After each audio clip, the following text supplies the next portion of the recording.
Kids, the big moment is almost here. Max will be home soon.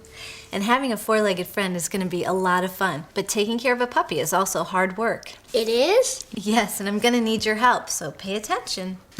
I suppose I should try to say a little more about these life sources. So, you've done your homework and found the perfect dog. Good job. You're off to a great start. But your work as a pet owner is far from over. Pets, like children, require a lifetime of love and attention. With the help of this DVD and the information in your Terra Nova Breed Book, you can be confident you're doing the best you can for your new family member. Whether you're adopting an older dog or bringing home a playful puppy, there are things you need to do to keep your new addition safe and happy. Kids, we need to make a trip to the pet store. I have a list of things to buy for the puppy. Come on, let's go. It's best to purchase all pet supplies before bringing your dog home. Make sure you stock up on the basics. You'll need bowls for food and water. Stainless steel containers are your best bet. Ceramic bowls are also a good choice. Buy high-quality pet food. Good nutrition is vital to your dog's well-being and especially important during a puppy's first year. Dogs should carry identification with them at all times. A soft, adjustable collar and identification tags are invaluable accessories. You'll also need a good, sturdy leash, about 4 to 6 feet long. Leashes made of leather, waxed cotton, or nylon are the safest choices.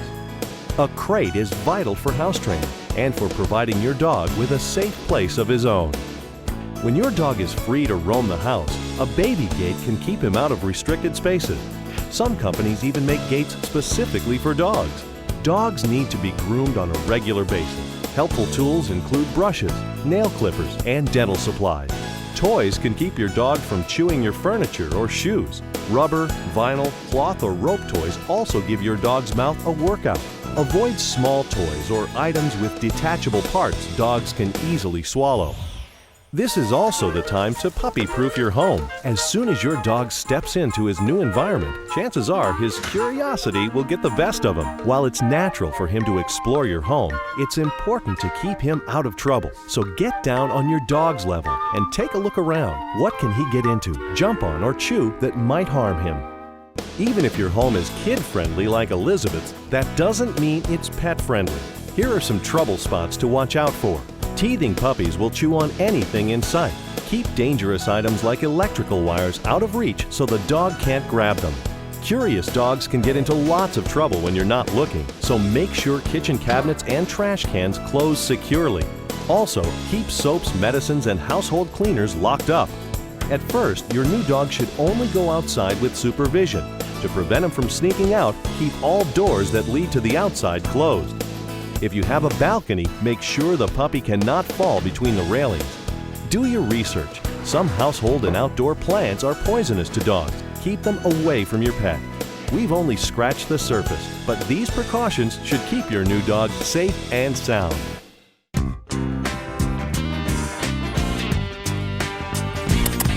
Look who's home!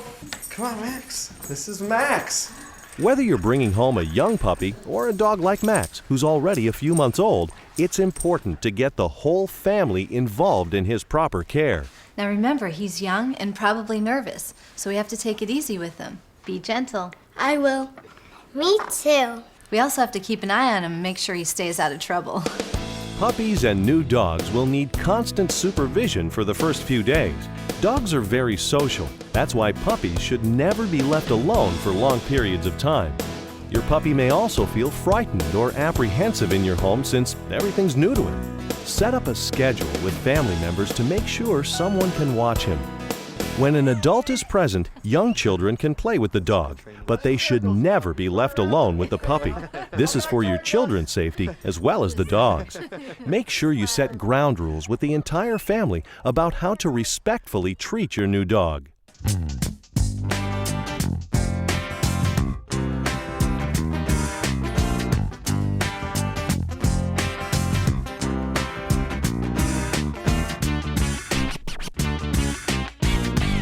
Max has only been in his new home for a few days, but he's already won over Elizabeth and her family. Good boy, Max. As cute as Max is, he's got a lot to learn. To get Max off to a great start, Elizabeth has hired a professional trainer. Hey, come on in. Hi, Elizabeth. I'm Colleen. Hi, nice to meet you. And of course, this is Max. Very cute. Is he ready to start? I think he is. Great. Come on in.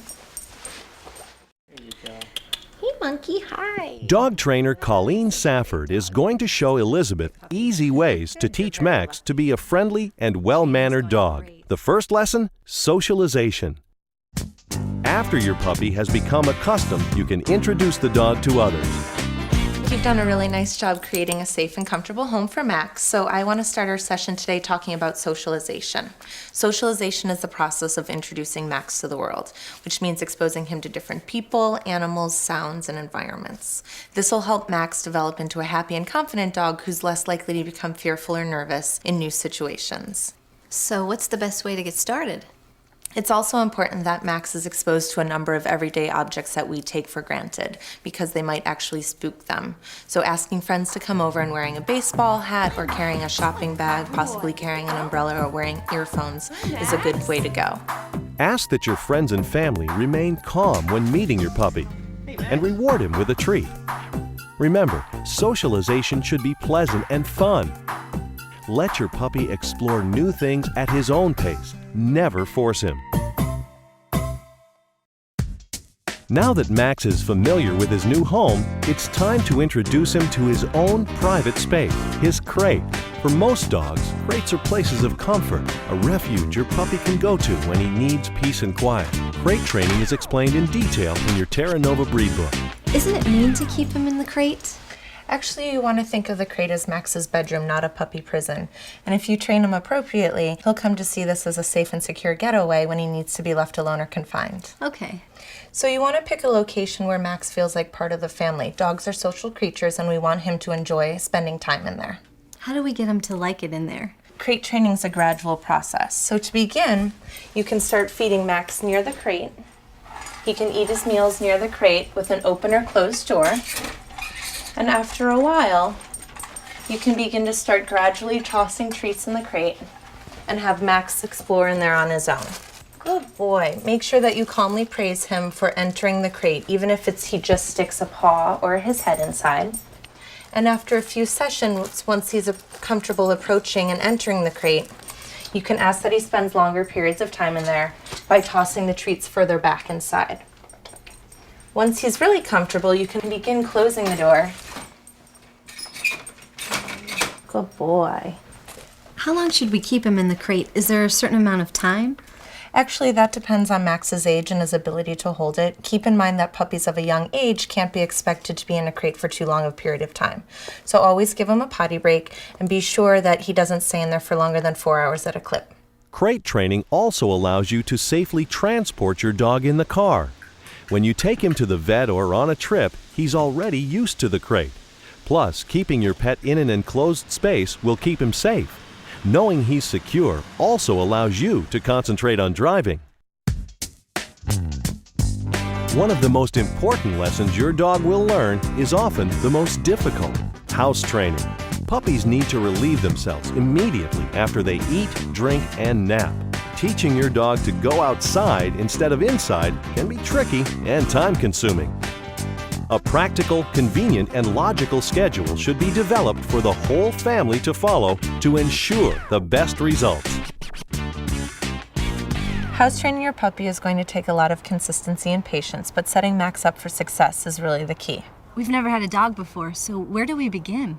When puppies are young, they need to be taken out every half hour to 45 minutes because they need to eliminate after they've eaten, played, or napped. So making sure that Max is at the appropriate spot at the appropriate time is really key, and make sure that you reward him for being in the right place. Remember to be patient and reward your dog with treats and lots of praise when he does eliminate in the appropriate spot.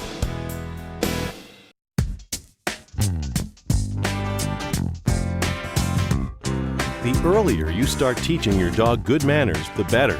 Colleen Safford has taught thousands of dogs good behavior. Here, and with the advice of your Terra Nova book, you too can master the basics. So, get your dog, bring along some tiny, easy-to-eat treats, and listen up. She's got some great advice. Today we are going to start your dog on the road to good manners. It is never too early or too late to start training, and whether big or small, all dogs can benefit from learning some basics. Training should be fun for both you and your dog, so it is important to use gentle and positive methods that will help you develop not only a mannerly dog, but a dog that is willing and motivated to work for you. You have probably heard of positive reinforcement training, which consists of rewarding your dog for desired behaviors while also using management to prevent undesired behaviors from turning into bad habits. Relationship building is one of the biggest benefits to training your dog, so it is important that you never yell at your dog, jerk on his leash, or use physical punishment in your training program.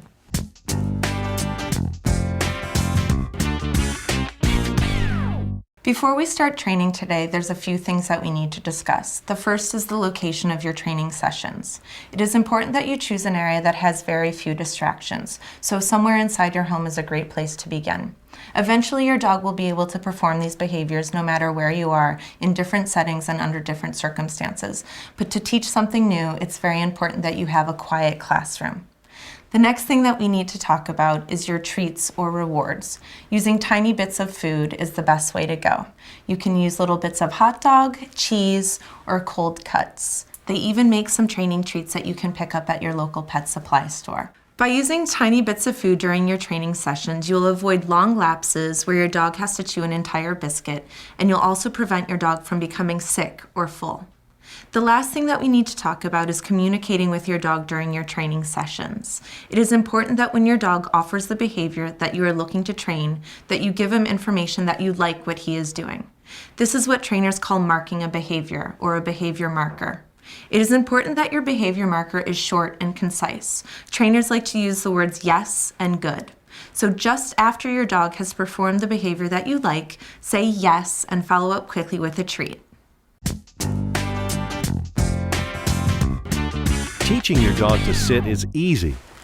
Today we're going to teach your dog how to sit. This is a simple command that you can use throughout the day and in numerous different environments. When you're starting your training program, you want to make sure that you keep your sessions short so that neither you or your dog tire out. The way we'll begin to teach sit is to have a couple of your treats in your closed hand. You'll keep your hand right at your dog's level, right at his or her nose, and in one gentle motion while your dog is standing on all fours, you're going to raise your hand gently over his head, yes, and mark him the second his bottom hits the floor. So again, have your dog in a standing position, and one gentle motion, reach your hand over his head, yes, and give him reward once his bottom hits the floor. After a few sessions of doing this, you'll want to add your verbal cue, sit. So, just before luring your behavior, you're going to say the word sit, yes. This way your dog will start making an association between the sound of that word and the motion of this behavior. Again, sit, yes. Once your dog has become familiar with hearing that word, you're going to empty out your hand so that you'll have an empty hand cue as well. We're going to add our word, sit, yes, and reward from the other hand. If you noticed, I had an empty palm towards the sky. So again, lure your dog on all fours, open palm towards the sky, sit, yes, and reward from the other hand. Once your dog has mastered sit, you can then teach down. Learning down can be a little more difficult, so don't worry if your dog doesn't get it right away. The next command that we're going to teach your dog today is to down. Down is a great way to promote calm behavior in the house or when you need to take your dog to the vet. What we'll do is we'll start off with your dog in a sitting position. Yes. And in one slow motion, we'll slowly lure your hand towards the ground and wait for your dog's elbows to hit. After a few sessions of strengthening the down behavior, we're going to add your verbal cue. What we're going to do is say the word down just before luring the motion. So it looks like this. Down just once before lowering your puppy to the ground. Yes. Mark it as soon as the elbows hit and give your dog a reward. After another few sessions, we're going to develop your empty hand cue. We will give your dog an open palm that is facing down. We'll slowly lower your hand towards the floor. Yes, and we'll reward with the other hand. After practicing for a few days inside your home, you can begin to take your training sessions outdoors. While your dog is still in the sit command, you can try to teach him to stay. Be patient. Learning this is tricky for many dogs, especially puppies. At first, your dog may stay put for just a few seconds, but keep practicing. Eventually, your dog will stay for longer periods of time. We are going to teach your dog to stay by first luring him into a sit or down position. So we'll lure your dog into the sitting position, and the first thing that we need to do is teach your dog to hold that position for a certain amount of time. 20 to 30 seconds is a good place to start. Yes, make sure to intermittently reward your dog while he's holding that position for you. Once your dog is reliable at holding a position, you want to start adding small steps of distance. You don't want to go too far. This will only confuse your dog. Hubert, sit. Good. Stay. I'm going to take 2 steps away from Hubert, and I'll quickly return and reward him for his stay. And then I'm going to release him. Okay. There's no food reward when you release your dog. You want him to think that holding that position is what's bringing him all the good things in life. Teaching your dog to come when you call him can also be a challenge, but this command is extremely important. It could even save your dog's life one day. Good. To begin teaching your dog the word come, you're going to start off in a location that has very few distractions. On a long lead, you want to take maybe 5 to 7 steps away from your dog, grab his attention, come, and reward him for coming into you. Yes. Now that your dog is familiar with the basics, it's time to take him for a walk on his leash. Start off with a short but loose leash. Use your treats to keep your dog's attention while walking nicely at your side. Be very generous and praise and reward your dog every few steps. Over time, you can decrease the number of treats per walk. Training your dog is something you need to do every day, a little bit each day, and try to make it fun for the both of you. In time, your canine student will master good manners. You can find more information about training in your Terra Nova book. Your new puppy or older dog should visit the vet right away. Next to you, your vet is your dog's best friend. That's why it's important to find a doggy doctor you're comfortable with. Get recommendations from friends, relatives, the breeder, pet store, or shelter. Remember that your veterinarian relies on you to keep up with regular visits and to notice problems and report them so they can be treated immediately. Dr. Kristen Iglesias has been practicing general medicine for over 7 years. Bright and clean and She's going to show you what to expect at your puppy's first veterinary exam and demonstrate a home health check that includes proper grooming techniques. Feet.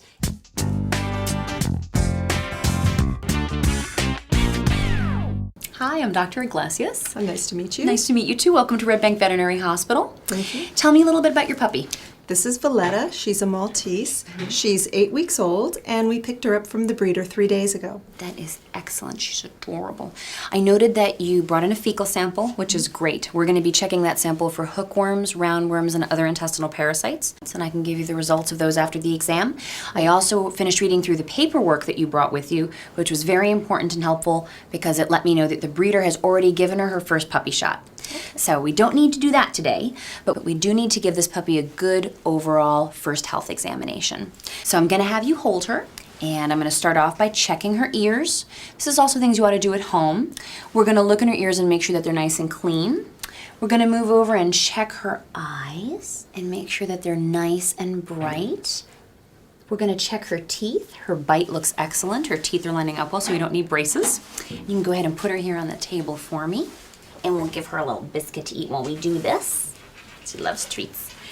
So we'll go ahead and check her skin, make sure we don't notice any abnormalities there. And give her a little palpation on her tummy. Checking her liver, her spleen. And all those things feel excellent. We're checking for congenital abnormalities as well. And one of those things would be a heart murmur.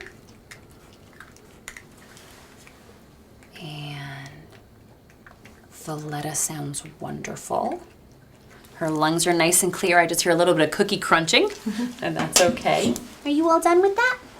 And the other thing we're also gonna do is look at her tummy. Hi, honey. And we're gonna look and make sure that she does not have any hernias, And her belly button's all healed up, so that is excellent. She really looks wonderful. It looks like you got a nice, healthy, happy puppy. Oh, thank you. Yeah. So now what I just need is for you to come back again in 3 weeks when she'll be due for her next booster, and we'll go over some other things from there. Great. Thank you very much. No problem. Great to meet you.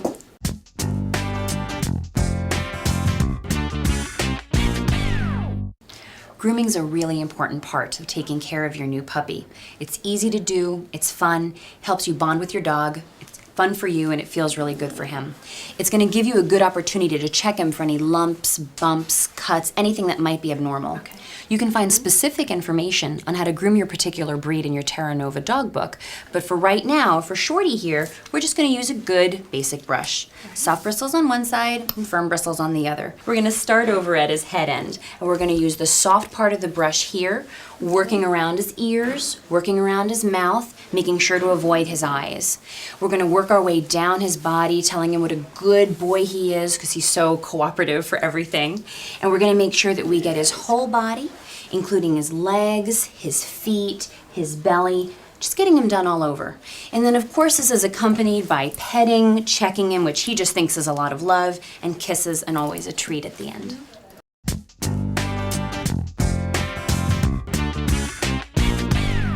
Another really important part of grooming is making sure that your dog has clean ears and healthy bright eyes. To do this, you want to look in her ears every day. Just go ahead and check. Make sure that you don't notice any strange odor or any debris. Yeah. You then want to take a soft cloth or a tissue, wrap it around your finger, and then gently put your finger in your dog's ear and swab it out. Check the tissue when it comes out and make sure that there's no debris or darkness on the tissue. If anything comes out on the tissue, there might be an infection starting, so call your veterinarian. You also want to make sure to check her eyes.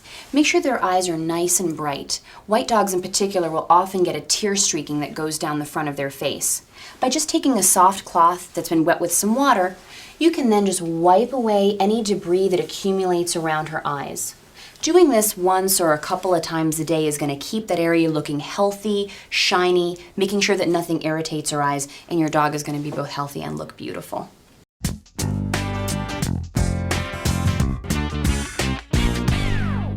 Another important aspect to grooming your dog is taking care of their nails. Overgrown nails are dangerous because they'll cause the toes to splay. It can make your dog walk in an unbalanced way and actually lead to bone problems later on. So a lot of people don't understand how important trimming the nails are. So Jen and Zoe are going to go ahead and assist with demonstrating some nail trimming today. Zoe's really good about it. When you first get a puppy, you want to work with them every day on touching their feet. Make sure that you pick up their feet, get them used to having their feet squeezed, their toes manipulated, squeeze their nails, and let them get used to the nail trimmer. It's not a scary thing. Once they're used to that, now you want to go ahead and actually work on clipping the actual nails. You can do that by having her just stand still and just take the tips of the nails off in this fashion. You can also bend the foot and just trim off the tips with her foot like this. You can curl the foot under from the bottom, and you can look to see where the quick ends, where there's just a hollow little tip to cut off. Or you can cut their nails with her just standing like this. This is how Zoe prefers to do it. Good. So Zoe feels a little bit more secure with having both feet down on the ground, and that's how we're going to go ahead and cut her nails. So to do that, I'm going to ask Jen to hold on to her leg. Everything's easier with two people. So Jen's going to hold her leg so she doesn't pull it back. You take the safety latch off of the clippers, and we're going to slide the clippers down. Just put the tip of her nail in here and snap. And that's it. She's great for it as always. And always remember to reward your dog with something that they like for doing such a good job.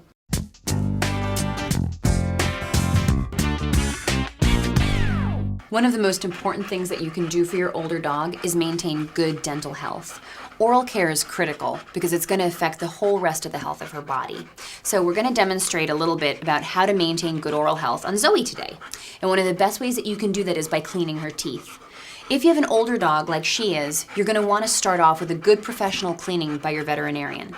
This way you have a clean slate so that when you start cleaning her teeth, you're going to maintain what's already been done. A couple of really important points that you need to remember. Teeth cleaning ideally should be done once a day. If you can't get to it once a day, it needs to be done for a minimum of 3 times a week. And you have to use a toothpaste that's specifically made for animals, and I'll explain why. Human toothpaste can foam and the pets can choke on it. They also tend to swallow the toothpaste and the fluoride gives them an upset stomach. So you want to make sure that you get it done at least 3 times a week, ideally every day, and use an animal-approved toothpaste. When you start working on them, you don't have to do the inside of the mouth because the tongue is going to clean the teeth that way. You do want to make sure that you start off with just getting your finger into your dog's mouth and getting them used to massaging the teeth. Don't get in between the teeth because if she closes her mouth, that will hurt. But you get them used to that.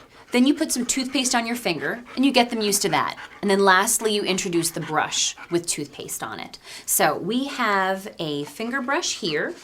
And you have a couple of choices. You can get a kit like this from your veterinarian's office. And what this kit has, it has the finger brush I'm going to demonstrate. It has a toothbrush for small breed and large breed dogs and some poultry flavored toothpaste over there.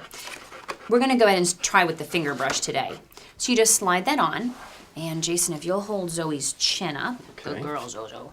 We're gonna lift up her lip and we're just gonna use a gentle circular motion working on her teeth. You wanna get the teeth and the gums and you wanna get all the way to the teeth in the back. Sometimes people wonder if it's okay if you see a little bit of bleeding, and that's fine. And even if she's chewing on the toothbrush a little bit, that's also okay. Some dogs that are out there also prefer to have, or in addition to their dental cleaning, will also like the toothpaste, and you can put it on certain products like Dentabone, Nylabones, any kind of bones that have little nubs in them. You can put the toothpaste on there, and then as the dog chews them, they get the toothpaste in their mouth, they get some brushing done that way, and they're basically cleaning their own teeth. So that's another good option for people that can't get it done every single day. While we're talking about Zoe's mouth, another advantage to working with your dog like this is that it'll be easier if you ever have to give her pills. Now, Zoe likes just about everything, right? Oh, yeah. Yeah. So for a dog like Zoe, it's not that bad. We'll demonstrate with a cookie, which is cheating a little bit, but you'll see the basic idea. Zoe, are you interested in this? Oh, you are? So pretend that this is a pill. An easy way to do it, now that you have a dog that's used to having their mouth manipulated, is to teach them a command for open. You want to make sure she knows how to open and put the pill in there. You start off using a treat, and your puppy will soon learn, by the time they get older, that having things put in their mouth is great because they've now ended up having a treat. If you don't have a dog as easy as Zoe, you can always try to do things like putting peanut butter around it, cream cheese, anything sticky that's going to be able to coat the pill. You can also try crushing it up, mixing it with peanut butter or liverwurst, and then folding it in bread. Make sure that they like it without the pill first, and then they can go ahead and have the treat that has the pill hidden on the inside. If none of these things work and you still have a dog that will not take the medication, talk to your veterinarian. There's a lot of compounding pharmacies out there, and the compounding pharmacies can make your medications into flavored liquids, treats. You've got all kinds of options. The important thing is that your pet gets its medication, because if she doesn't eat it, it's not going to work. So with all of the options out there and working with the good oral health, getting your animal used to the grooming and the manipulation of its mouth, you'll have a dog that's just easier to work with overall and has wonderful teeth and great fresh breath.